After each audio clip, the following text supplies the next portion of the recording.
Ang financial stability ay mahalaga sa pagiging permanent resident sa Canada. Kailangan maglaan ng financial resources para sa visa fees at settlement funds habang nagtatrabaho at nag-a-apply para sa permanent residency. Ang pagkuha ng sasakyan o bahay bago maging permanent resident ay maaaring magdulot ng financial pressure.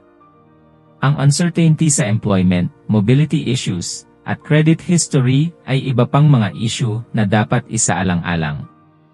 Maaaring hindi tiyak ang job security o career path sa Canada habang nag-a-apply para maging permanent resident.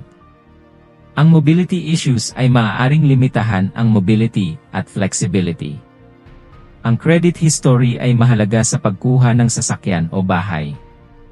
Sa kabuuan, ang pagkuha ng sasakyan o bahay bago maging permanent resident sa Canada habang nagtatrabaho ay maaaring magdulot ng mga hamon sa financial stability, job security, mobility, at credit history.